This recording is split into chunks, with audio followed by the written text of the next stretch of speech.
The street was deserted, shrouded in a dense fog that swirled under the dim glow of the streetlights. Clara parked her imported car in front of the community shelter, a place she had never set foot in before. As she held the donation in her lap, her eyes caught something that made her freeze. Across the pavement, a man sat on the ground, wrapped in a worn-out blanket, looking as if he had stepped straight out of her nightmares. The same face, the same expression. It couldn't be. Her mind screamed, James has been dead for 2 years. But there he was, or someone identical to him. Her breath caught in her throat. How could this be possible? The fog and the unsettling sight of the man were just the beginning of something Clara could never have anticipated. 6 weeks earlier, Clara's home was a haven of luxury, but every corner seemed to echo James's absence. She walked lightly down the main hallway, her heels sinking into the plush carpet. The mansion, with its crystal chandeliers and walls adorned with art, felt more like a museum of memories. On the dining table, James's wristwatch still rested, a habit she couldn't let go of since his passing. Clara was constantly surrounded by people, friends, staff, acquaintances, yet she felt achingly lonely. The housekeeper, Mrs. Maynard, an elderly woman with white hair neatly pinned into a bun, was perhaps the only person Clara spoke to genuinely. "You can't carry on like this, dear," Maynard said one morning as she prepared tea. "James wouldn't have wanted you to be stuck in the past." Clara sighed, avoiding her gaze. "I know, Maynard. But how do I move on? He was everything." "Moving on doesn't mean forgetting," Maynard replied with a tone that blended wisdom and warmth. "Sometimes it means finding something new to fill your heart." It was that very day that Clara received a call from Helena, an old university friend. Helena was vibrant and full of energy, the complete opposite of Clara. She had devoted herself to volunteer work in recent years and always seemed to find a way to turn sad situations into something positive. "Clara, darling." Helena's voice brimmed with enthusiasm. "We're organizing an event at the East End Community Shelter. It's for a wonderful cause. Why don't you come along?" Clara hesitated.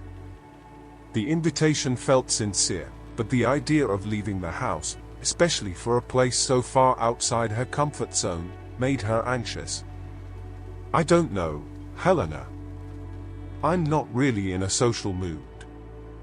"It's not about being social," Helena insisted. "It's about helping. You can bring clothes, food, whatever you like. And you know, sometimes helping others helps heal our own wounds." After a few moments of reluctance, Clara agreed. When Clara arrived at the shelter the following week, she felt out of place. The contrast between her comfortable life and the environment before her was stark. The building's walls were peeling, and the air was filled with a mingling sense of damp and warm soup. Children ran through the corridors, while adults sat in makeshift chairs, talking quietly. Helena greeted her with a warm hug. "I'm so glad you came. Let me introduce you to some people." Among the volunteers, Clara met figures who began to bring color to her journey. There was Miguel, a young Spanish immigrant who, despite his own struggles to settle in London, spent his afternoons teaching English to the children. She also met Martha, an older woman with gray hair and a kind smile, who led the kitchen with impressive skill. "You look like a proper elegant lady, love," Martha said as she shook Clara's hand. "But I promise you, by the end of the day, I'll teach you to make the best soup you've ever tasted." Through shy laughter and moments of work, Clara began to feel something different, a slight easing of her constant sadness. By the third week at the shelter, Clara noticed a man who always sat near the entrance, away from the others. He seemed lost in thought, his eyes fixed on the ground as if trying to fade into the background. There was something familiar about him, but she couldn't quite place it. Helena explained that he was one of the shelter's new residents. He arrived recently. We don't know much about him. Seems reserved, but I'm sure he'll open up with time. That evening, while Clara was tidying up the last few utensils in the kitchen, she passed by the entrance and accidentally dropped a bag of bread. The man, who was nearby, immediately crouched to help her. "Thank you," she said, taking the bread back. "Don't mention it," he replied in a low but polite tone. It was then that she saw him up close for the first time. Despite his unkempt beard and disheveled hair, something about his face made her heart stop. For a moment, she was frozen. It was impossible. And yet, it was real. "Sorry," she murmured, feeling dazed. You look like someone I knew." He looked at her, puzzled, but said nothing. In the days that followed, Clara couldn't get the image of the man out of her head. She started going to the shelter more often, hoping to see him again. Whenever she did, she tried to start a conversation, but he seemed wary, avoiding any personal questions. Helena noticed her growing curiosity. "There's something about him that intrigues you, isn't there?" Clara hesitated before answering. He looks like someone I lost. It's strange. I know it can't be, but..." Helena frowned. "Clara, you know these situations can be tricky. It's easy to project our feelings onto strangers. Be careful." But Clara couldn't shake the thought. She decided to dig for answers. She asked Helena and other volunteers, but no one knew much about him.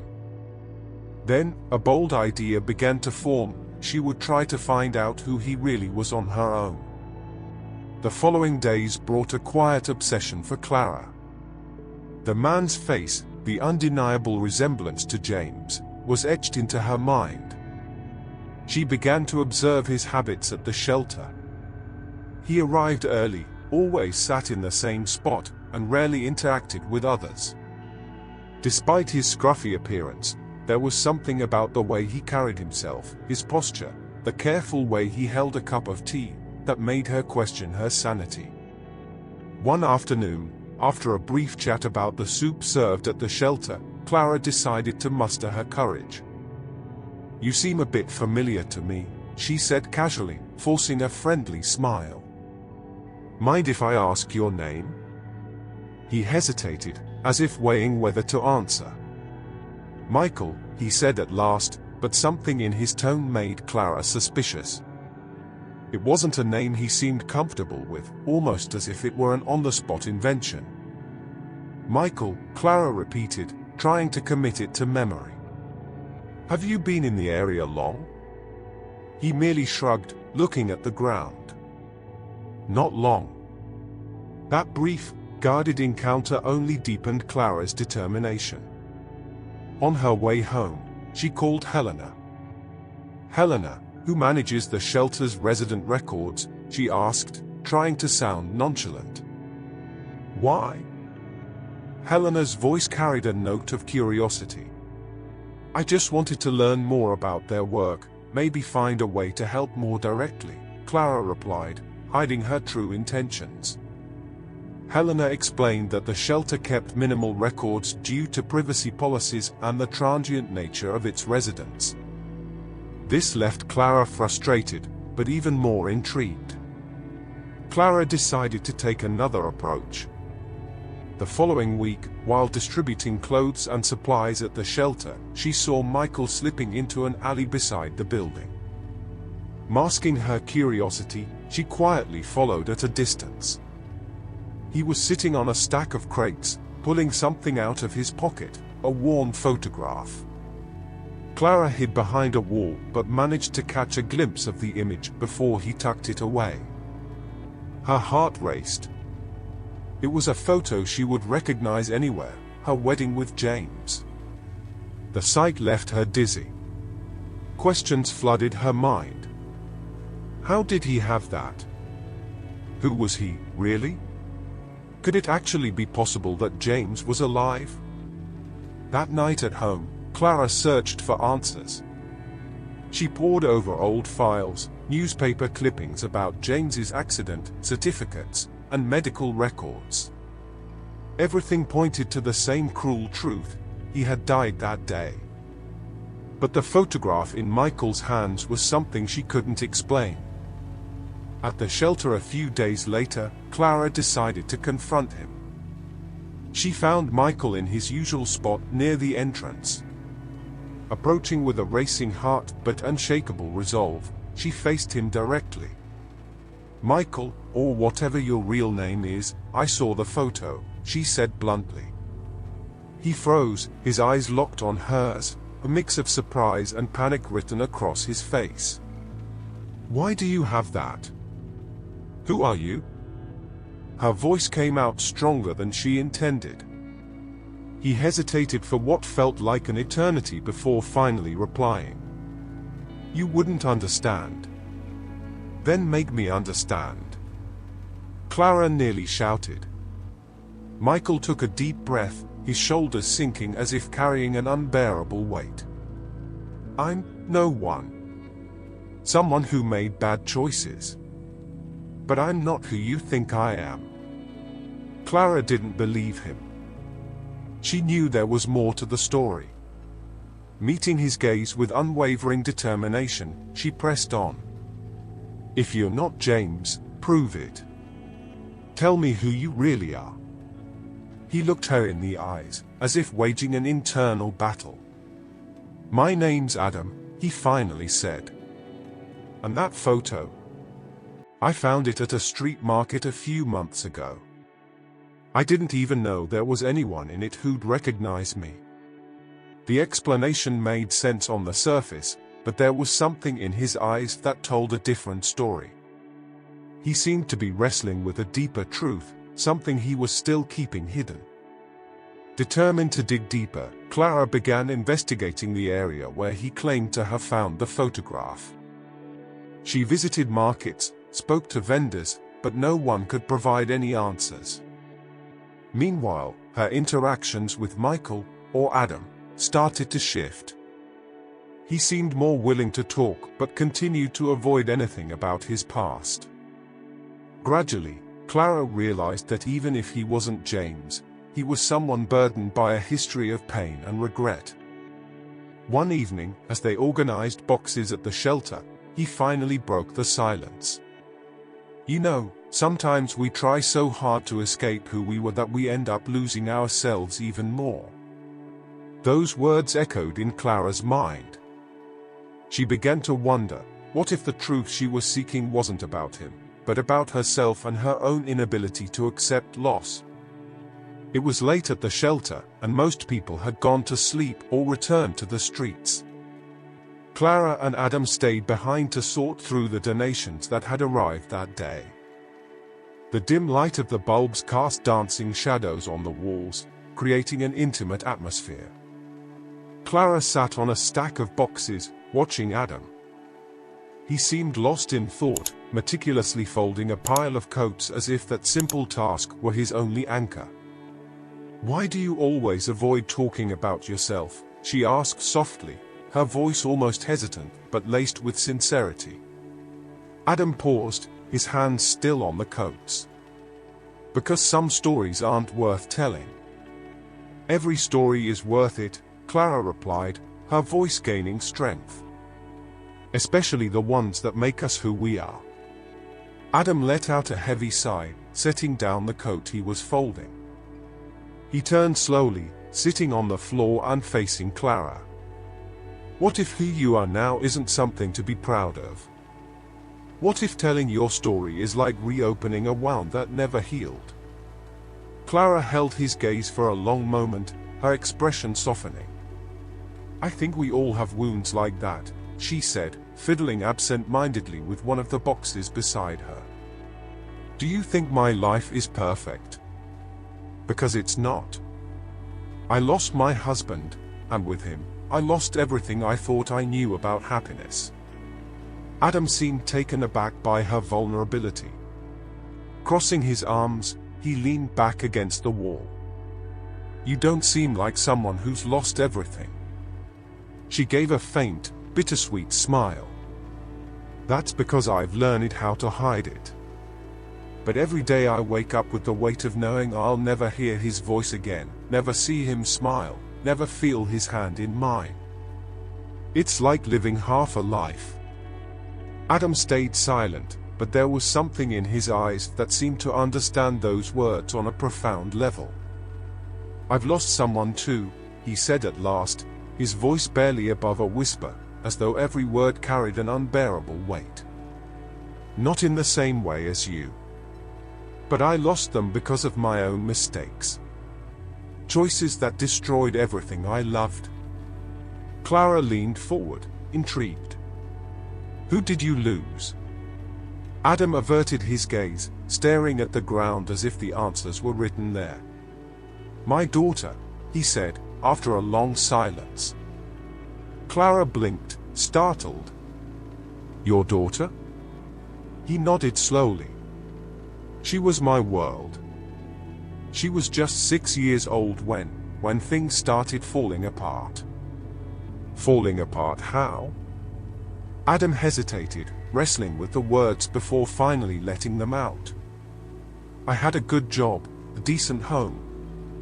But I made a gamble, thought I could give my family something better, something more. I invested all our money into a risky business. I lost everything. Clara held her breath, feeling the pain etched in his words. After that, things went downhill, he continued. My wife couldn't take it. She left me, took my daughter. And I lost myself. Started drinking, doing things I never thought I'd do. I became someone I didn't even recognize. Clara felt a sharp pang of empathy. She didn't know what to say, so she simply waited for him to go on. Eventually, I even lost the right to see her, he said, his voice cracking. And from there, I think I just gave up. Spent years drifting, aimless, without a purpose. But what about now? Clara asked, leaning in closer. You seem like you're trying something. Adam gave a bitter smile. Maybe. But it's hard to start over when you're carrying the weight of so many failures. Clara studied him for a long moment before speaking. Adam, we're all carrying something. But I think what really matters is what we do with it. He lifted his eyes to hers, his expression a mix of surprise and gratitude. And you? What do you do with your weight? She smiled faintly, a smile laced with years of pain and growth. I try to help others. It's not a fix, but sometimes easing someone else's burden makes mine feel a bit lighter. Adam stayed quiet, but there was a shift in his expression. Something in Clara's words seemed to have reached a part of him he thought was long dormant. The conversation went on, alternating between reflective silences and painful stories. Clara opened up about the day of James's accident, how he'd left for an important meeting and never returned. I blamed myself for so long, she admitted, staring at her hands. For not asking him to stay home that day. For not saying I loved him one more time before he walked out the door. Adam nodded slowly. I think we all have those what-ifs. But in the end, they just keep us trapped in the past. So how do we move on? Clara asked, almost pleading for an answer. Maybe by helping each other, Adam replied, echoing her own words. Clara took a deep breath, letting his words sink in. He seemed to be unearthing parts of himself that had been buried for years, and in doing so, she felt like she too was being freed from something. Have you ever tried finding her? Your daughter? Clara asked, her voice soft with empathy. Adam ran his hands over his face, as though trying to push away the weight of the question. I've thought about it so many times. But what would I say to her? Hi, I'm the dad who ruined everything. What kind of reconciliation could I offer? Maybe she's better off without me. Clara leaned in slightly, as if to break through the invisible barrier he still kept around himself. Have you ever thought that maybe she misses you? That she wonders every day where you are or why you didn't try? Adam let out a hollow laugh, almost sarcastic. You're being optimistic, Clara. Life doesn't work like that. People move on. They forget. And sometimes, that's for the best. I don't believe that, Clara replied firmly. You can move forward without forgetting. I haven't forgotten James, and that hasn't stopped me from trying to help others. Maybe helping people is exactly what you need, to prove to her, and to yourself, that you're not that lost man anymore. Adam remained silent for a long time, her words seemingly sinking in slowly. He looked up at the ceiling, as if searching for answers there. When she was born, he began, his voice barely above a whisper, I remember holding that tiny little body in my arms and thinking, I'll never let anything hurt her. It was a vow. I wanted to be the kind of dad she deserved. But in the end, I became the exact opposite. Clara felt a lump rise in her throat. You can still be the dad she deserves. Maybe it won't be easy, and maybe it'll take time, but if you still think about her, still feel that, it means it's not too late. Adam shook his head, hesitating. I don't know if I've got it in me. Then you find it, Clara said, her tone resolute. Sometimes strength comes from the most unexpected places. I never thought I could live without James, but here I am. And if you want, I'll help you find your daughter. He looked at her, visibly moved, his eyes glistening with tears he was determined to keep at bay. Why? Why would you do that for me? You don't even know me. Clara gave him a soft smile. Because I know pain. And sometimes, helping someone carry theirs is the only way to ease my own. Adam turned his gaze away, but this time it wasn't out of shame or discomfort. It was as though he were processing something far bigger than he could put into words. When I was at my lowest, he began, after a long pause, I thought about giving up so many times. But somehow, I always found something small to hold on to.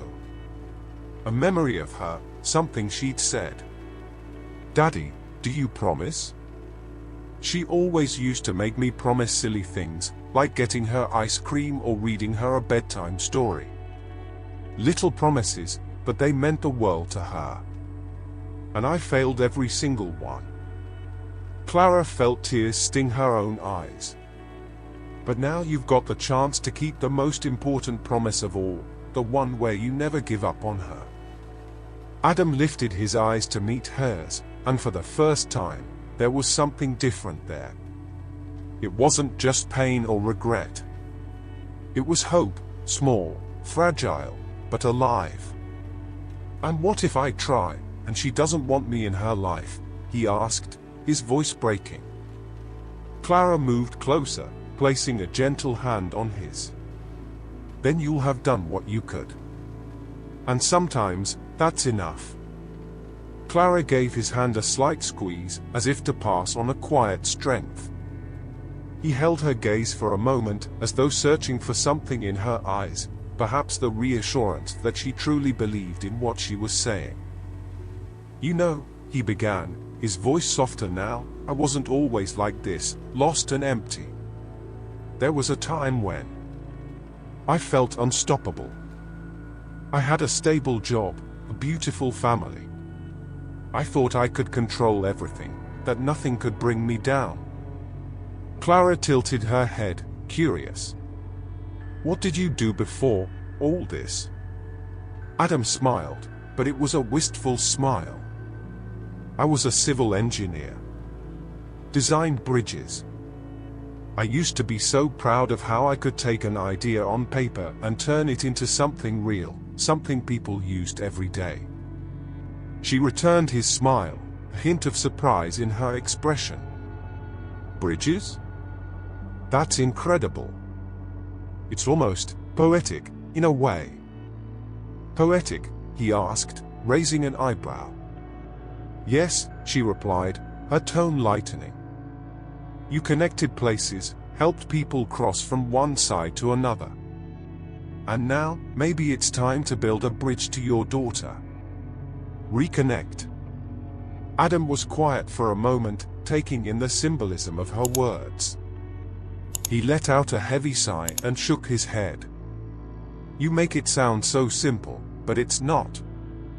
Not after everything I've done. You're right, Clara said without hesitation. It's not simple. But nothing worth it ever is. He looked at her, his eyes shining with a mix of admiration and sadness. And you? What's your bridge, Clara? Where are you trying to get to? Clara glanced away, fiddling absent-mindedly with the hem of her skirt. I suppose I'm trying to find a purpose. James was my compass. After he was gone, I felt completely lost.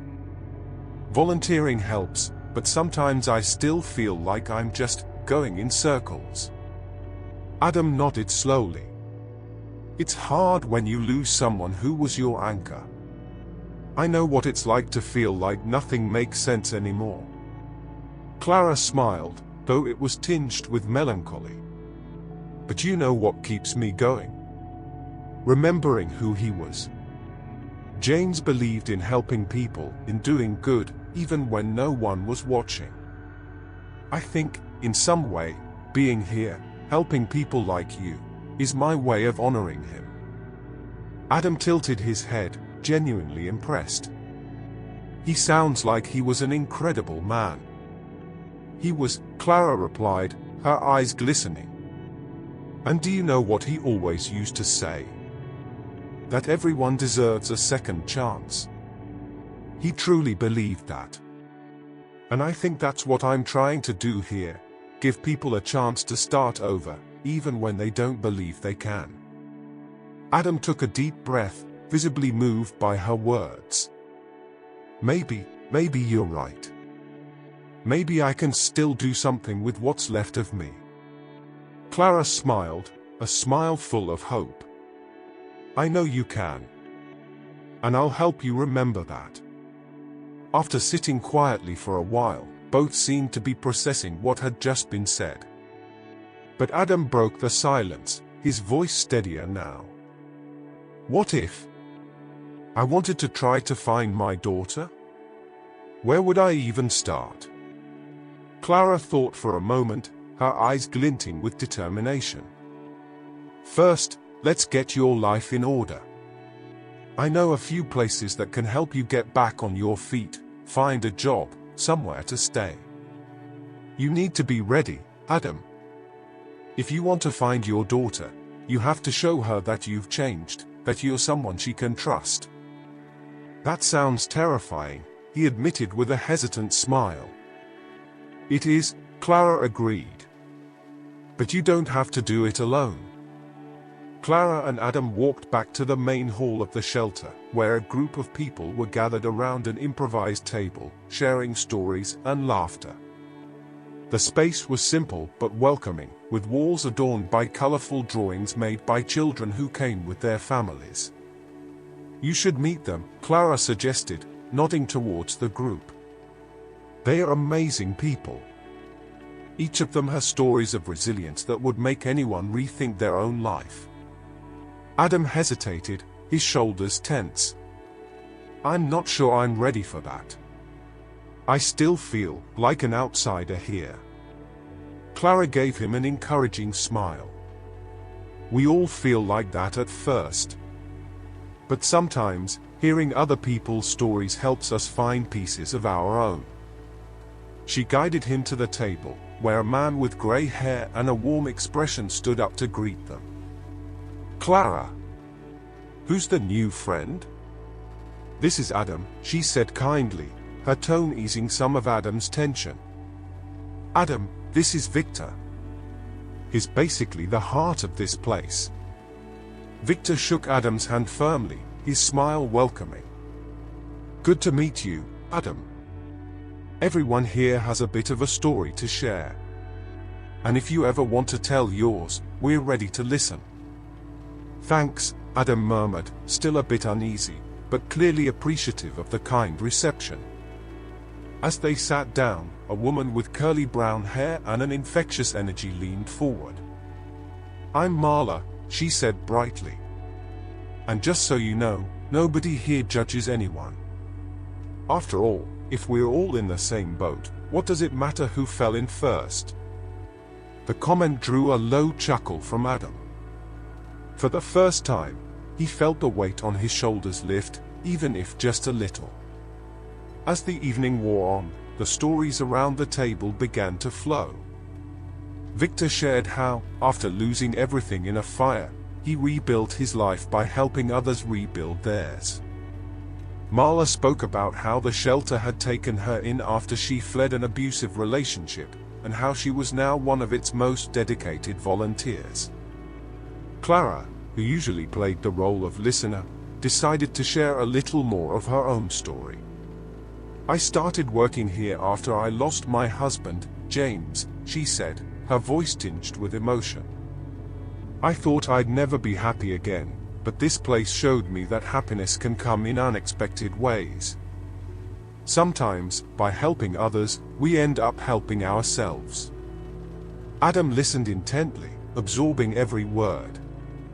Finally, as silence settled, he took a chance and spoke. I lost my family too," he said hesitantly. "Through bad choices, through not valuing what mattered. And I think I spent so long punishing myself that I forgot there might still be something worth fighting for." Marla smiled at him, her eyes glowing with understanding. "You've still got something. Believe me, I know what it's like to think you've lost everything. But sometimes, all we need is someone to remind us of that." As the night wore on, one of the volunteers came into the hall, looking worried. "Clara, we've got a problem," he said, motioning for her to step aside. "A problem? What's happened?" she asked, standing up. "One of the families the shelter supports is in an urgent situation. They could lose their home if they can't pay their overdue rent. They've got 2 small children, and..." Clara frowned, feeling the weight of responsibility settle on her shoulders. "Let's go now." "Adam, you coming?" Surprised, he blinked but stood almost automatically. "Of course. If I can help, I'm in." Clara and Adam left the shelter in a hurry, accompanied by the volunteer, who explained the details. The family, a young couple, Ethan and Grace, and their 2 small children, Sophie and Liam, were on the brink of eviction. Grace had recently lost her job, and Ethan, the delivery driver, couldn't work because his car had broken down. "How long do they have before they're evicted?" Clara asked as she drove, glancing worriedly at the volunteer in the passenger seat. 2 days, he replied. "They managed to scrape together part of the rent, but they are still short by quite a bit." Adam sat in the back, listening silently, though his restless fingers betrayed his unease. "How much exactly?" he asked, his voice low. "About £500, the volunteer said regretfully. Adam frowned. "That's no small amount. Especially for someone in their situation." "It's not," Clara agreed, "but they've got something you don't always see in these situations, hope. And sometimes, that's all you need to start turning things around." Ethan and Grace's house was modest, but there was a warmth to it that defied their difficult circumstances. Clara knocked on the door, and Grace, a woman with a tired but kind expression, answered. "Clara, thank you for coming," she said, her voice catching. "I didn't know what else to do." Clara hugged her. "We're here to help, Grace. This is Adam, he's with me today."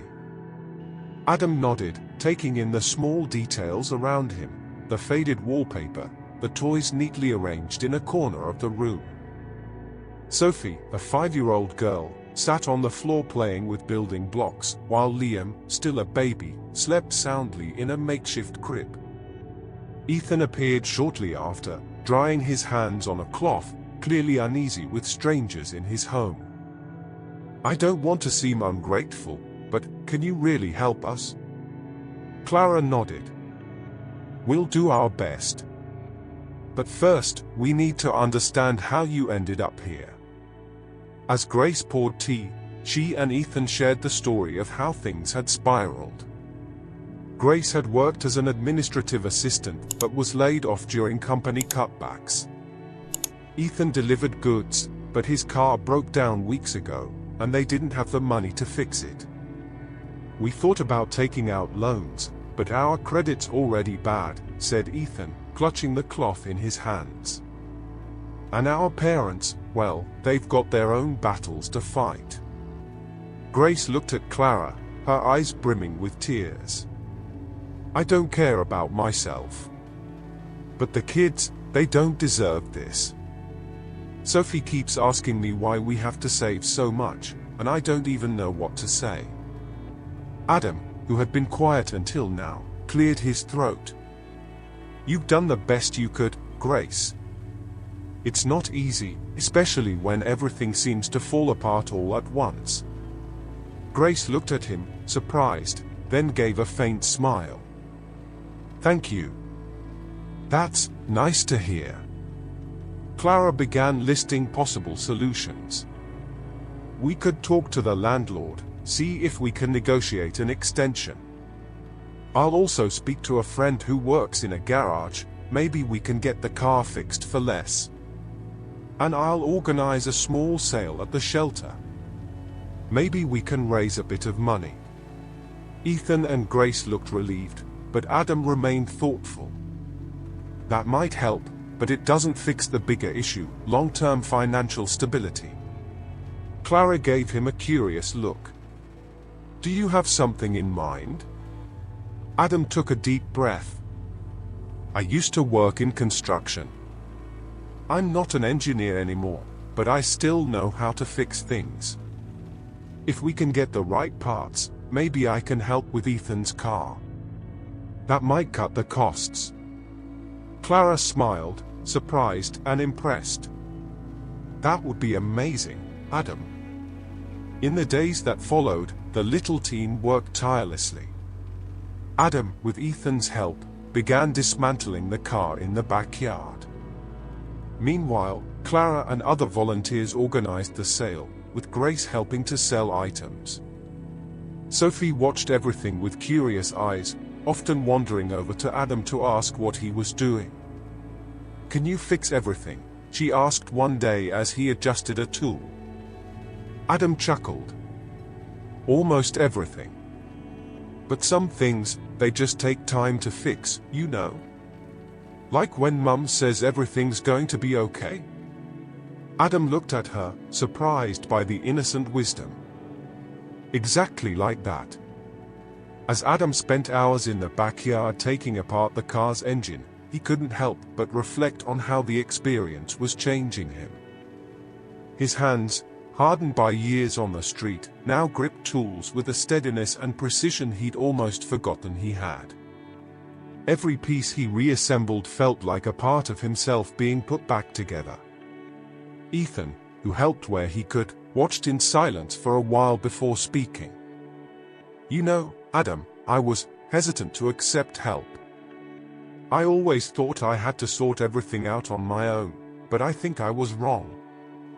Adam adjusted a spanner, not lifting his eyes. "We all think that, until life forces us to see things differently.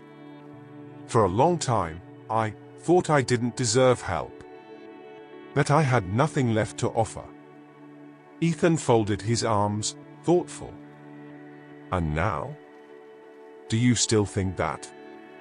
Adam paused, looking at the engine as though it were a mirror. I don't know. But for the first time, I feel like I can try to do something that matters. Maybe that's a start. Clara, meanwhile, observed everything with a mix of admiration and renewed hope. She noticed the subtle changes in Adam, the way he started to open up, how his answers were becoming less evasive and more tinged with vulnerability. During a break at the sale, Grace approached Clara, holding a cup of hot tea. He's got away with Ethan, Grace remarked, watching the two in the yard. Clara smiled. Adam's stronger than he thinks. I think helping you is helping him too. Grace tilted her head, thoughtful. And you? It seems like this is changing something in you as well. Clara hesitated for a moment before admitting, losing James, it was like losing my compass. And no matter how hard I tried to move on, it always felt like something was missing. Maybe, by helping Adam find his way, I'm finding mine too. Sophie and Liam, despite their young age, were deeply attuned to the events unfolding around them.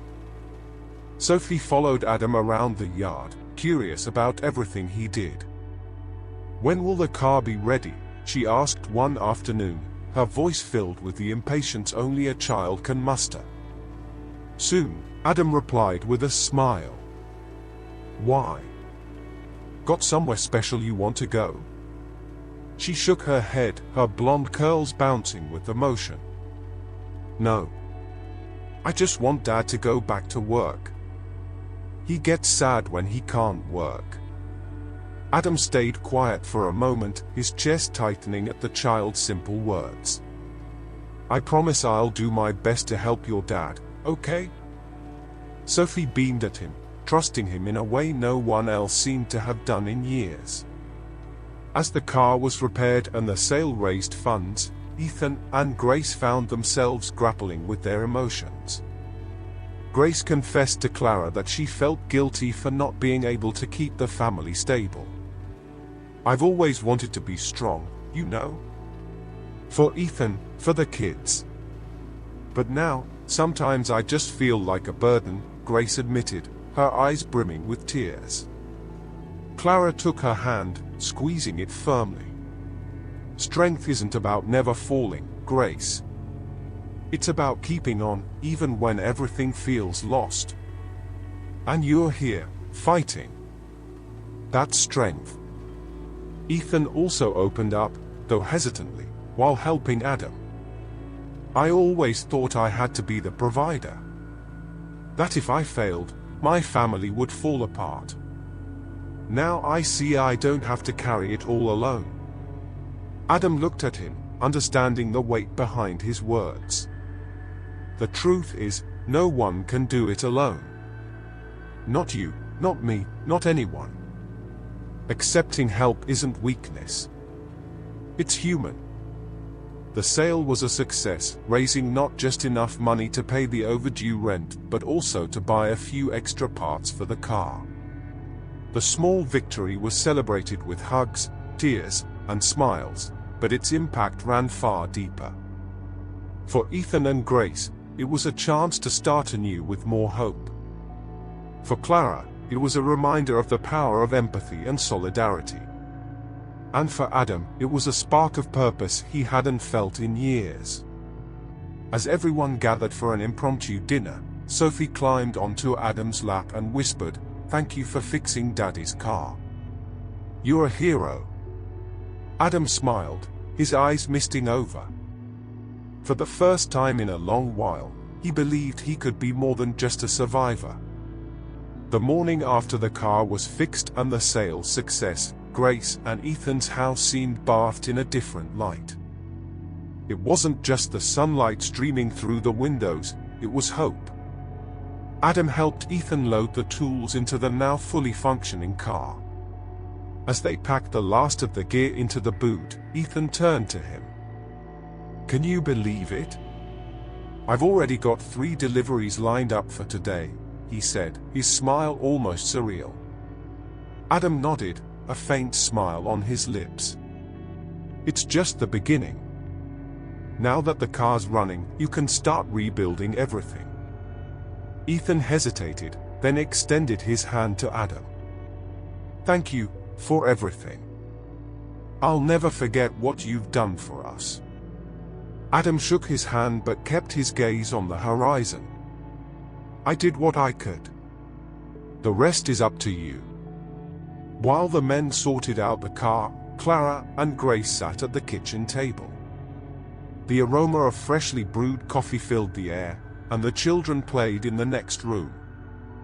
Clara, Grace began, her expression earnest, you have no idea how much you've changed our lives. It's not just the car or the money. It's the fact that you believed in us. Clara gave a soft smile. I only did what anyone should, Grace. Sometimes life puts us in places where all we need is someone to see our worth, even when we're at rock bottom. Grace nodded, her eyes glistening with tears. And what about you? You're always looking after everyone else, but who looks after you? Clara paused for a moment, the question catching her off guard but carrying a truth she couldn't deny. Maybe looking after you has helped me look after myself. After helping Ethan set off for work, Adam stood in the doorway, watching the car disappear down the street. Clara approached him, her steps light. Have you thought about what you're going to do now, Adam? She asked, her voice filled with genuine curiosity. He shoved his hands into his pockets, staring at the ground for a moment before answering. I've thought about it. I think I want to start fresh. Maybe use my skills to help others. I'm not sure I can rebuild everything I've lost, but I can build something new. Clara smiled, warmth spreading through her at his realization. You've got so much to offer, Adam. More than you know. He looked at her, his eyes filled with gratitude and something more. And you? What will you do now that you've saved me? Clara chuckled softly. Saved you? Adam, you saved yourself. I just gave you a little nudge.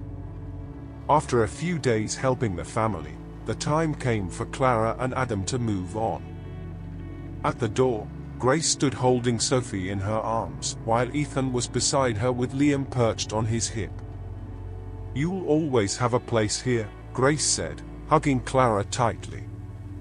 Ethan shook Adam's hand again, this time with a respect that was evident in every gesture. If you ever need anything at all, just say the word. Adam nodded, but when he glanced at Sophie, who was waving excitedly, he felt something shift inside him. Perhaps, for the first time in years, he felt like he was part of something bigger. Clara and Adam walked to her car, ready to hit the road. So, where to now? Clara asked, turning the engine on. Adam gazed down the road ahead, his eyes glinting with resolve. I'm not sure exactly. But I know I want to keep helping. People like Ethan and Grace, they deserve a chance. And maybe, in giving those chances, I'll find my own place. Clara grinned, pressing the accelerator. Well then, looks like we've got plenty of work ahead. As the car disappeared down the road, Clara and Adam carried with them something far more precious than any material possession, the knowledge that, even in the toughest circumstances, small actions can change lives, including their own. They drove for hours in a companionable silence, each lost in thought. The winding road was flanked by rolling green fields and gently swaying trees, as though the world itself were waving them on towards this new chapter. Night was falling when they reached a small coastal town called Havenport, known for its dramatic cliffs and a close-knit community that seemed frozen in time. The salty sea air was invigorating, and the distant crash of waves against the rocks brought a calm Adam hadn't felt in years. "Why have we stopped here?"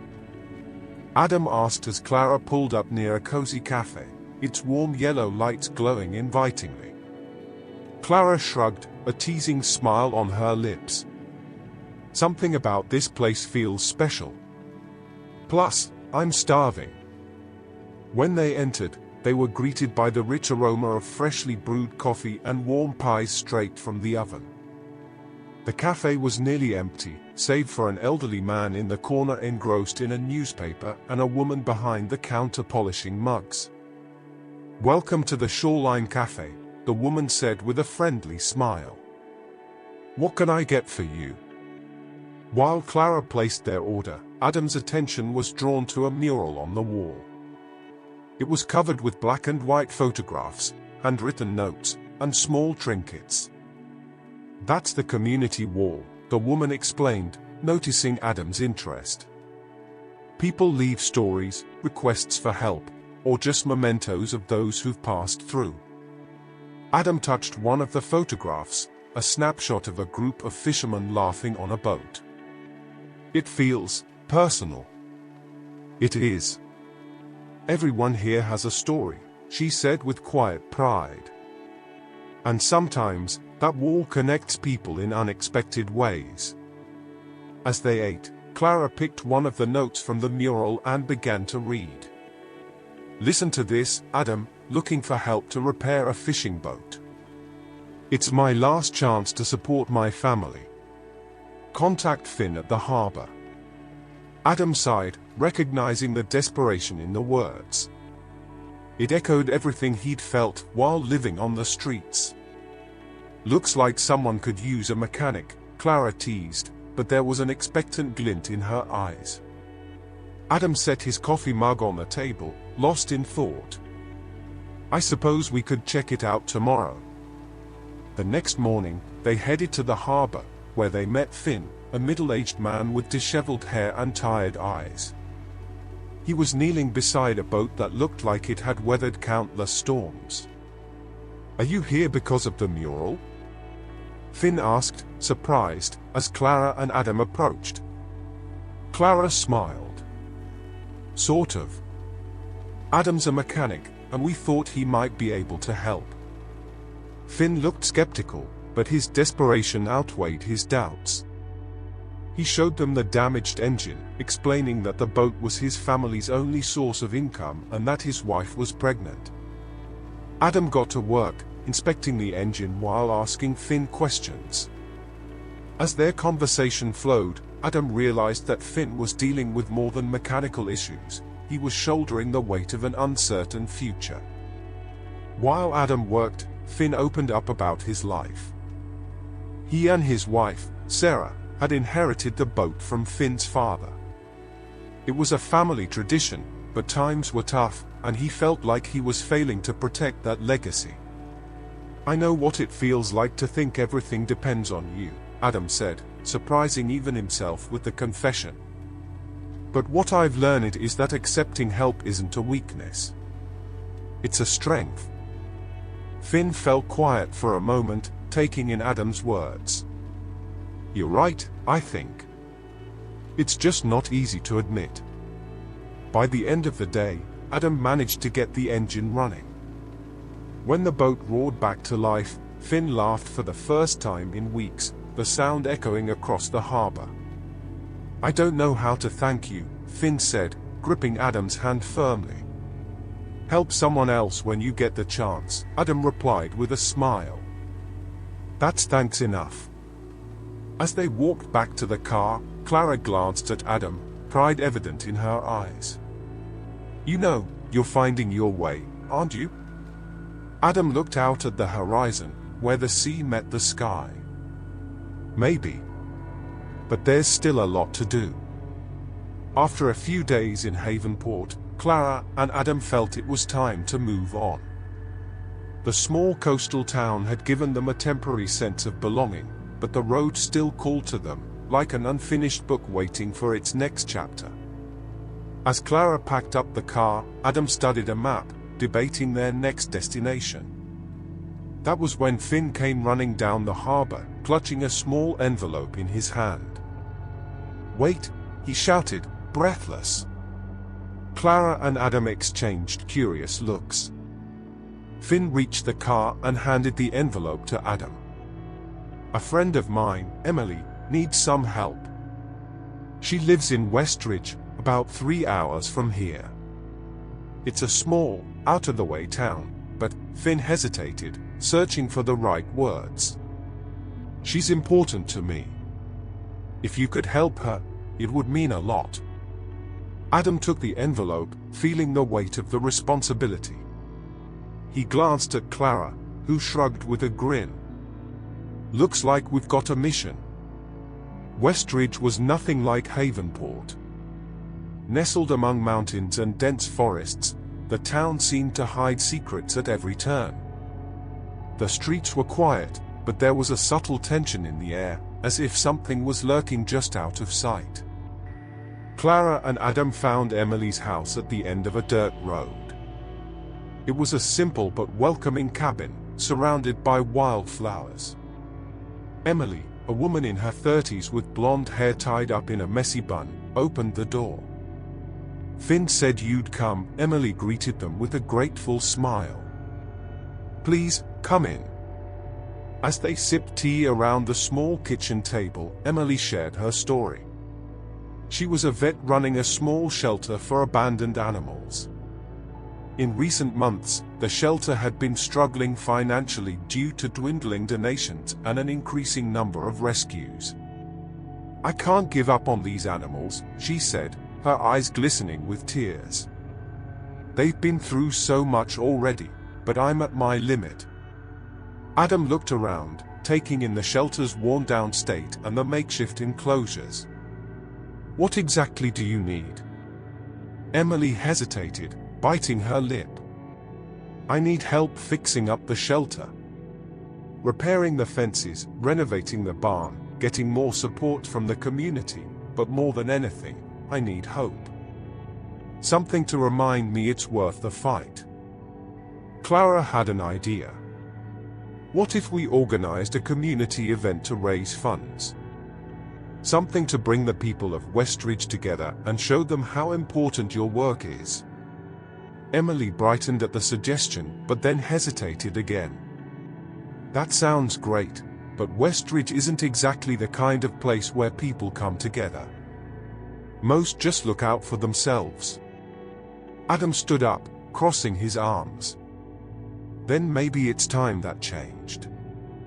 Over the following days, Clara and Adam worked tirelessly to help Emily prepare the shelter. Adam took charge of the repairs, mending fences, patching up the barn roof, and creating new spaces for the animals. Clara, meanwhile, went door to door, inviting residents to the event they were planning. At first, many shut their doors in her face, but Clara refused to give up. Gradually, a few began to show interest. An elderly man donated wooden planks. A woman brought cans of paint. Children turned up to play with the puppies, filling the place with a new energy. The night before the event, the three of them sat around a fire outside the shelter. The flames danced in the dark, and the chirping of crickets filled the quiet night. "You have no idea how much this means to me," Emily said, her voice thick with emotion. "You could be anywhere right now, but you chose to be here." Adam stared up at the stars. "Maybe it's because I know what it's like to feel like no one's there. And I know what it's like to need a second chance." Clara smiled, watching the two of them. "We're all learning to help each other, and that's what matters." On the day of the event, the shelter was alive with activity. Residents who had once seemed indifferent were now there, laughing, helping out, and even adopting animals. Emily walked through the shelter, her eyes shining with tears of joy. "I don't even know how to thank you." Covered in paint and sawdust, Adam grinned. "Just keep believing." When Clara and Adam left Westridge, Emily's shelter was stronger than ever, and the town had regained something it had seemed to lose, a sense of community. "What's next?" Clara asked as she drove. Adam gazed out the window, watching the mountains fade into the distance. "I guess we'll find out when we get there." As they continued their journey, a sense of restlessness lingered in the air. The road took them through narrow paths and mountain landscapes, with the sun setting slowly behind the hills. The scenery was breathtaking, yet something inside Adam felt like it was pulling him toward an unknown destination. On their way to the next town, Clara spotted a weathered sign pointing toward a place called Richfield. "Ever heard of it?" she asked. Adam frowned, a flicker of recognition crossing his face. "No, but the name feels familiar." Clara turned the car in that direction. "Well then, let's find out." Richfield was a hidden village nestled in a valley, with timber cottages and cobblestone streets. It felt as though time had stood still there. A local fair was underway in the central square, with colorful stalls and the aroma of freshly baked bread and spices wafting through the air. While Clara explored the market, Adam wandered slowly through the square, observing the people and taking in the atmosphere. Then he stopped suddenly, a shiver running down his spine. Turning a corner, he spotted a shop with a sign that read, "Antiques and Memories, Geraldine's." Adam hesitated before stepping inside. The shop was quiet, and an elderly woman with silver hair was carefully arranging a set of old books on a shelf. When the bell above the door chimed, she looked up, her piercing blue eyes locking onto Adam. "Can I help you?" she asked, her voice soft. Adam swallowed hard. Maybe. Is your name Geraldine?" She nodded, narrowing her eyes slightly. "Yes, and you are?" "Adam," he replied hesitantly. "I think you knew my father." His name was William. The book Geraldine was holding slipped from her hands and landed on the floor. For a moment, she stood frozen, as though she'd seen a ghost. Regaining her composure, Geraldine gestured for Adam to take a seat. Clara entered the shop moments later, sensing the tension in the air, but she stayed quiet, observing. "William," Geraldine began, her voice trembling slightly. "He was a dear friend of mine. We worked together in this shop for years, until he left suddenly." Adam frowned, confusion etched across his face. "I never knew about this. He never mentioned Richfield or you." Geraldine sighed as she sat down beside him. "I believe he was trying to protect you and your mother. William, he had a secret, something that forced him to leave everything behind. But I never found out what happened to him after he left." Clara placed a comforting hand on Adam's shoulder. "What do you think he was hiding?" Geraldine hesitated before answering.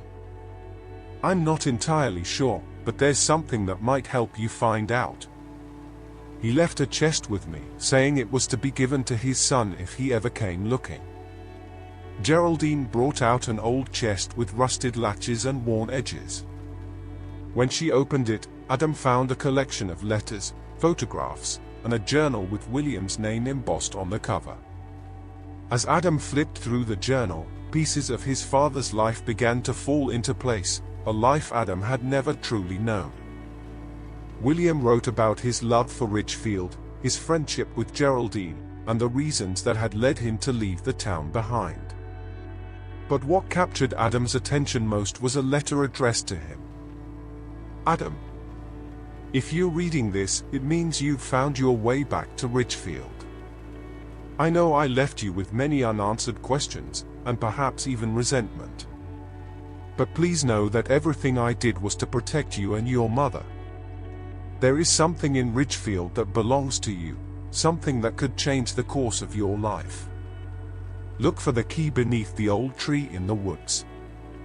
It will open the door to the truth. With love, your father." Adam's heart was heavy with a whirlwind of emotions, sadness, curiosity, and a burning desire to uncover the truth. He glanced at Clara, who nodded with quiet determination. "Then let's go to the woods," she said. Clara had an idea. What if we organized a community event to raise funds? Something to bring the people of Westridge together and show them how important your work is. Emily brightened at the suggestion, but then hesitated again. "That sounds great, but Westridge isn't exactly the kind of place where people come together. Most just look out for themselves." Adam stood up, crossing his arms. Then maybe it's time that changed. Over the following days, Clara and Adam worked tirelessly to help Emily prepare the shelter. Adam took charge of the repairs, mending fences, patching up the barn roof, and creating new spaces for the animals. Clara, meanwhile, went door to door, inviting residents to the event they were planning. At first, many shut their doors in her face, but Clara refused to give up. Gradually, a few began to show interest. An elderly man donated wooden planks. A woman brought cans of paint. Children turned up to play with the puppies, filling the place with a new energy. The night before the event, the three of them sat around a fire outside the shelter. The flames danced in the dark, and the chirping of crickets filled the quiet night. "You have no idea how much this means to me," Emily said, her voice thick with emotion. "You could be anywhere right now, but you chose to be here." Adam stared up at the stars. "Maybe it's because I know what it's like to feel like no one's there. And I know what it's like to need a second chance." Clara smiled, watching the two of them. "We're all learning to help each other, and that's what matters." On the day of the event, the shelter was alive with activity. Residents who had once seemed indifferent were now there, laughing, helping out, and even adopting animals. Emily walked through the shelter, her eyes shining with tears of joy. "I don't even know how to thank you." Covered in paint and sawdust, Adam grinned. "Just keep believing." When Clara and Adam left Westridge, Emily's shelter was stronger than ever, and the town had regained something it had seemed to lose, a sense of community. "What's next?" Clara asked as she drove. Adam gazed out the window, watching the mountains fade into the distance. "I guess we'll find out when we get there." As they continued their journey, a sense of restlessness lingered in the air. The road took them through narrow paths and mountain landscapes, with the sun setting slowly behind the hills. The scenery was breathtaking, yet something inside Adam felt like it was pulling him toward an unknown destination. On their way to the next town, Clara spotted a weathered sign pointing toward a place called Ridgefield. "Ever heard of it?" she asked. Adam frowned, a flicker of recognition crossing his face. "No, but the name feels familiar." Clara turned the car in that direction. "Well then, let's find out." Ridgefield was a hidden village nestled in a valley, with timber cottages and cobblestone streets. It felt as though time had stood still there. A local fair was underway in the central square, with colorful stalls and the aroma of freshly baked bread and spices wafting through the air. While Clara explored the market, Adam wandered slowly through the square, observing the people and taking in the atmosphere. Then he stopped suddenly, a shiver running down his spine. Turning a corner, he spotted a shop with a sign that read, "Antiques and Memories, Geraldine's."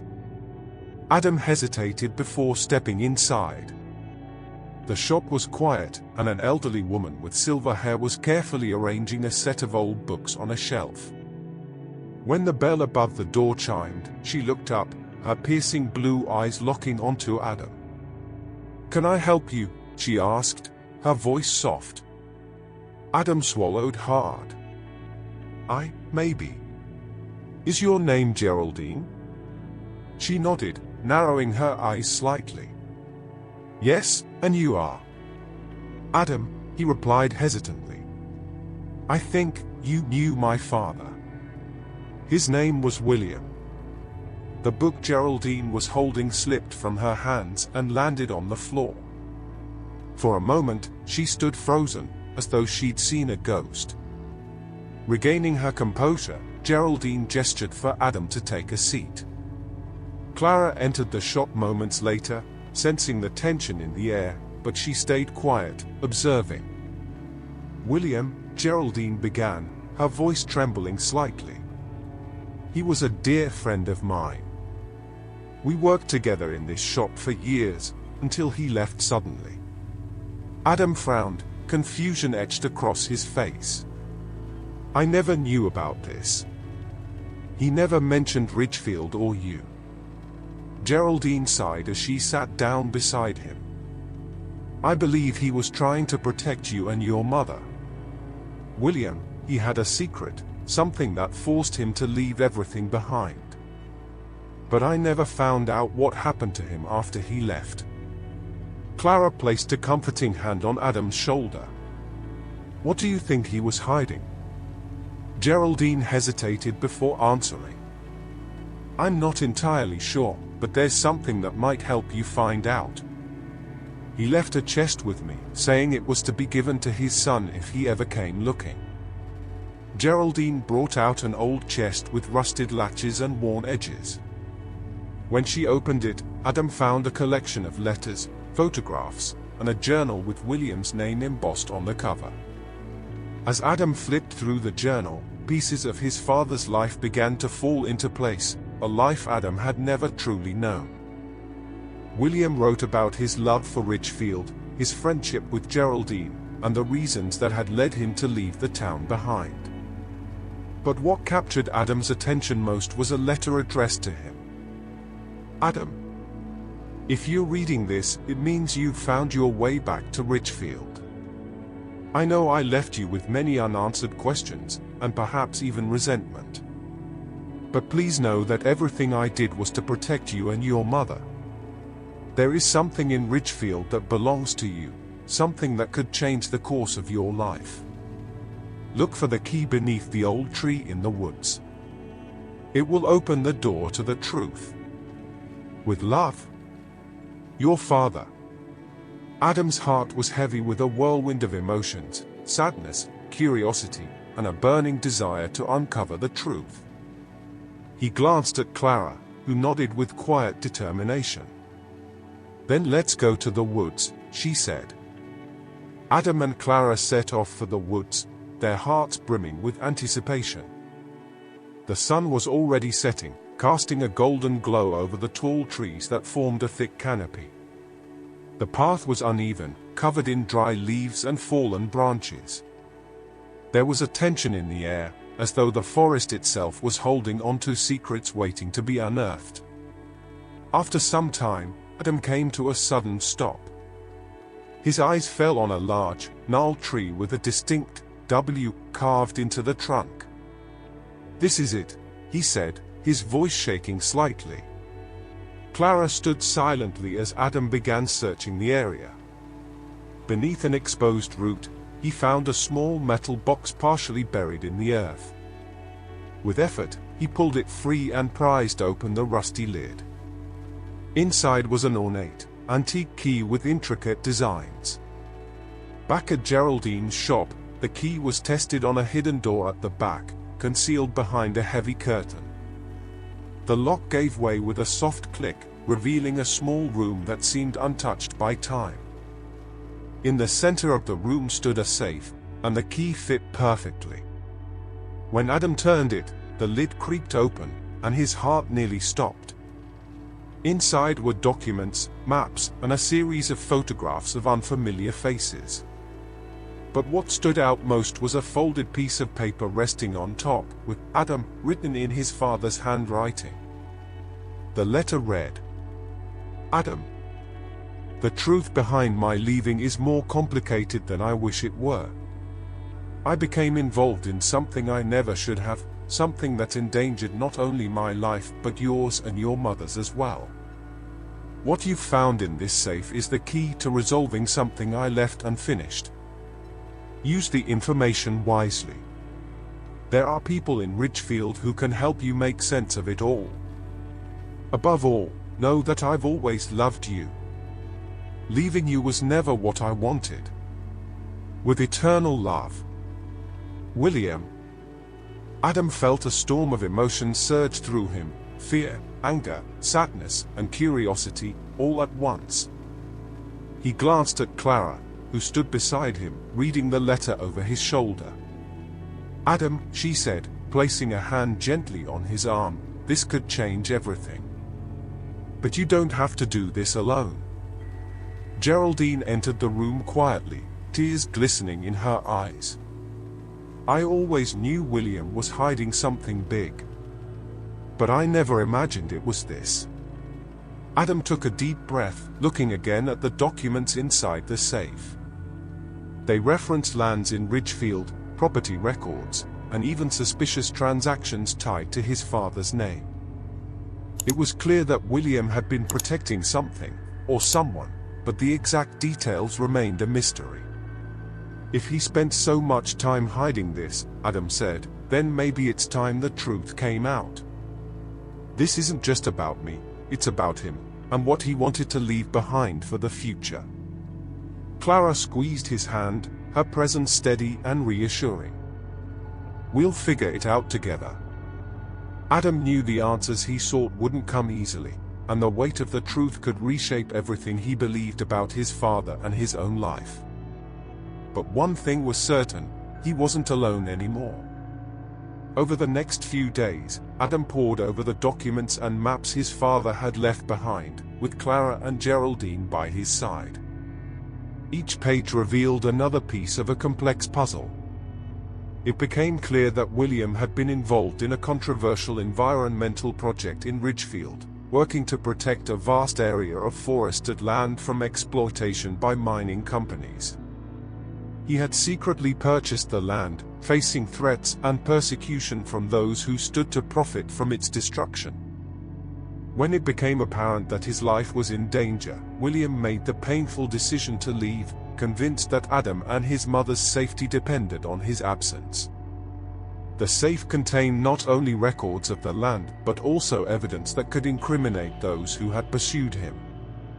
It was a legacy not just of sacrifice, but of bravery and a fight for something greater. With support from Geraldine and the people of Ridgefield, Adam decided to take the evidence to the local authorities. He faced tense meetings, where he had to explain his father's actions and fight to preserve what William had started. Clara was his rock throughout the ordeal, constantly reminding him that he wasn't in this alone. "Your father believed this was worth it," she told him one evening. "Now you can finish what he began." After weeks of effort, the land was officially declared a protected nature reserve. Ridgefield found new life as its residents came together to preserve what once seemed lost. At the ceremony celebrating the creation of the reserve, Adam stood quietly for a moment, gazing at the mountains his father had loved so much. In his hand, he held the key he had found beneath the tree, now a symbol of hope and resilience. "For my father," he said softly, though Clara, standing beside him, heard the words. She smiled, intertwining her fingers with his. "And for you. Because you believed too." As Adam and Clara left Ridgefield, there was a sense of closure, but also the certainty that new adventures awaited them. "So, where to next?" Clara asked with an expectant smile. Adam looked out toward the horizon, where the sky was painted in shades of orange and gold. He smiled, feeling a lightness he hadn't felt in years. "I'm not sure," he replied. "But I think I'm finally ready to find out." And so, we reached the end of Adam and Clara's journey, a story of secrets, sacrifice, and the courage to face the unknown. But the adventure doesn't have to end here. If this story moved you in any way, leave a comment below and share your thoughts. Have you ever experienced something that changed the way you see life? We'd love to hear from you. Don't forget to subscribe to the channel for more stories like this, full of emotion, mystery, and unexpected twists. And of course, hit the notification bell so you won't miss the next chapter. Share this video with someone who could use a little inspiration today. Together, we can spread messages that touch hearts and remind us of our shared humanity. Until the next adventure.